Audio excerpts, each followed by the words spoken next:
Quality learning powered by Elegant Central Education and Research Center.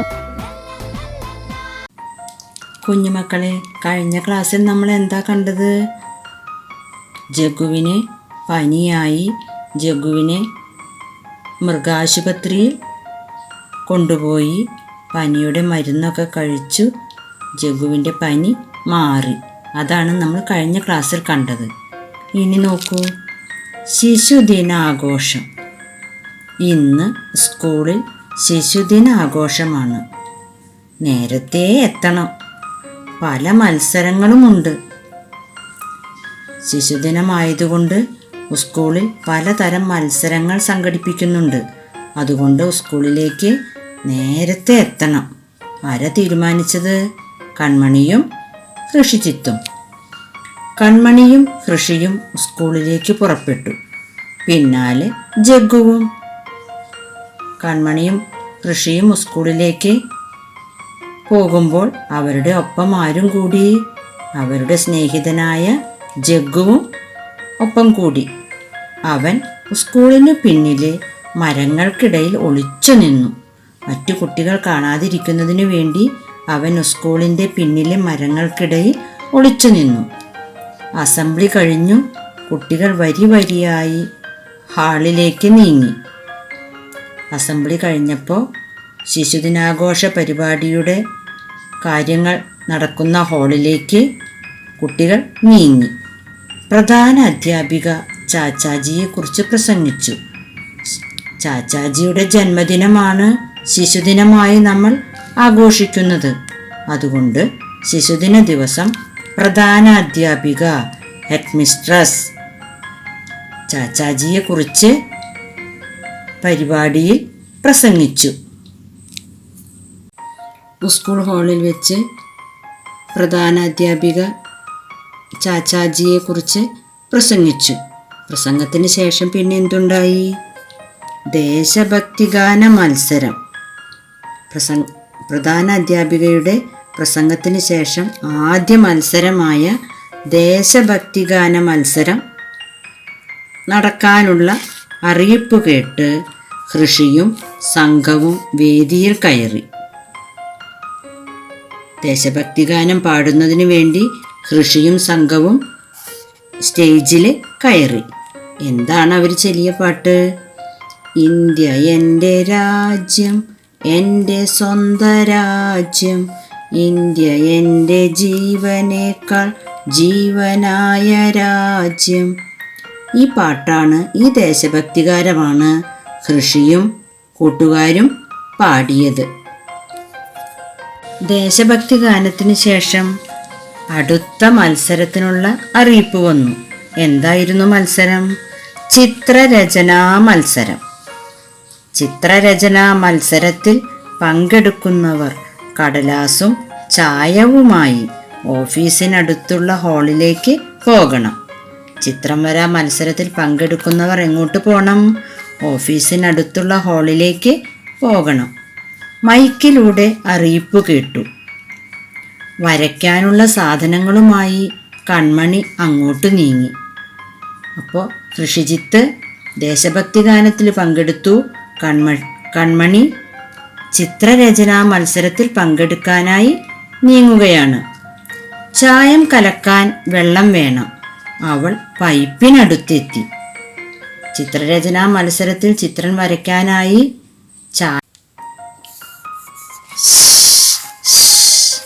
മരങ്ങൾക്കിടയിൽ നിന്ന് ജഗ്ഗു വിളിച്ചു. അവൾ അടുത്തു ചെന്നു. കൺമണി വെള്ളമെടുക്കുന്നതിന് വേണ്ടി പൈപ്പിനടുത്ത് എത്തിയപ്പോൾ മരങ്ങൾക്കിടയിൽ ഒളിച്ചു നിന്ന ജഗ്ഗു അവളെ വിളിച്ചു. അവൾ ഓടി ജഗ്ഗുവിനടുത്ത് ചെന്നു. ഞാനും ഒരു ചിത്രം വരച്ചോട്ടെ? വരച്ചോളൂ, ഇതാ കടലാസും ചായവും. ജഗ്ഗുവിനൊരാഗ്രഹം. കുട്ടികളെ പോലെ ശിശുദിനാഘോഷ പരിപാടിയിലെ ചിത്രരചനാ മത്സരത്തിൽ ചിത്രം വരയ്ക്കാനായി ഒരാഗ്രഹം. അത് പറഞ്ഞപ്പോൾ നമ്മുടെ കൺമണി എന്താ പറഞ്ഞേ? ഇതാ വരച്ചോളൂ, കടലാസും ചായവും എടുത്തോളൂ. ജഗ്ഗു തുമ്പിക്കൈയിൽ ചായം എടുത്തു. കടലാസിലേക്ക് ഒറ്റ ചീറ്റൽ. ഹായ്, മനോഹരമായ ചിത്രം. കൺമണി ചിത്രവുമായി ഹാളിലേക്ക് ഓടി.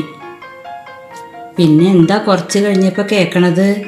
ചിത്രരചനാ മത്സരം 1ാം സമ്മാനം കൺമണി. ചിത്രരചനാ മത്സരത്തിലെ 1ാം സമ്മാനം ആരാ നേടിയത്? കൺമണി. കുട്ടികളുടെ കയ്യടി ശബ്ദം ഉയർന്നു. കുട്ടികൾക്കെല്ലാവർക്കും സന്തോഷമായി.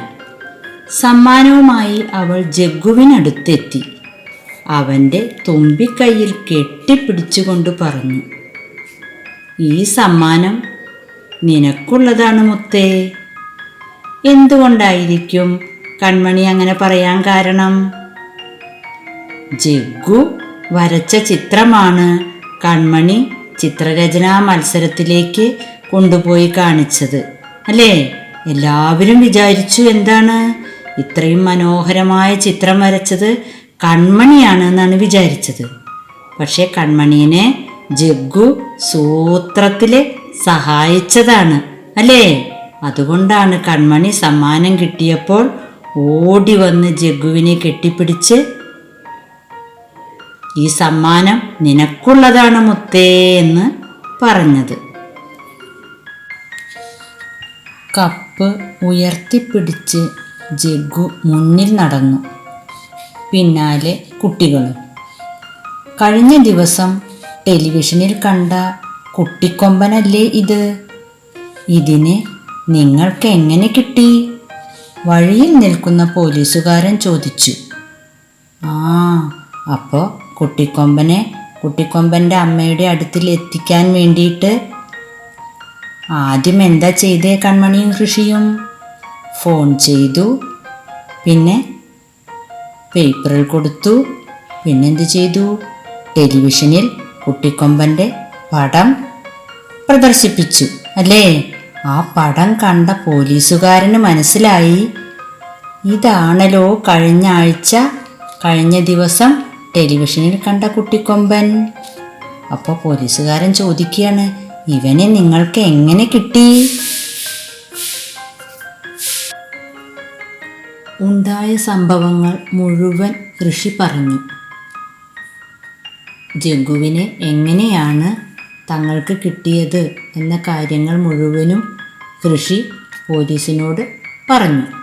പിന്നെന്താ പറഞ്ഞേ? ഇവനെ അമ്മയുടെ അടുത്ത് എത്തിക്കണം, അതിന് മാമൻ സഹായിക്കണം.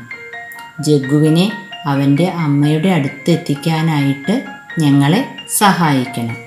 ശരി, ഇവനെ നമുക്ക് കാട്ടിലെത്തിക്കാം. അങ്ങനെ പോലീസുകാരൻ അവരെ സഹായിക്കാമെന്നേറ്റ് അവർ 3 പേരും കൂടി ജഗ്ഗുവിനെ കാട്ടിലെത്തിക്കാൻ തീരുമാനിച്ചു. ജഗ്ഗു അമ്മയെ കാണുമോ? അത് ഇനി നമ്മൾ മുഴുവനാക്കേണ്ട ഒരു കഥയാണ്. ജഗ്ഗു കാട്ടിലെത്തി അവൻ അമ്മയെ കണ്ടിരിക്കുമോ? കണ്ടാൽ എന്തെല്ലാം വിശേഷങ്ങൾ പറഞ്ഞിരിക്കും? കുഞ്ഞുമക്കൾ സാവധാനം എഴുതി ടീച്ചറെ കാണിക്കണേ. എന്തെല്ലാം കാര്യങ്ങളാണ് ജഗ്ഗു അമ്മയോട് പറയുക? കാട്ടിലെത്തിയ ജഗ്ഗു അമ്മയോട് എന്തെല്ലാം വിശേഷങ്ങൾ പറഞ്ഞിരിക്കും? പുസ്തകത്തിലെ ഈ ഭാഗത്ത് എഴുതി ടീച്ചർക്ക് കാണിക്കണേ. Please subscribe our channel, like, share, comment, and also enable the bell button to get the recent notifications.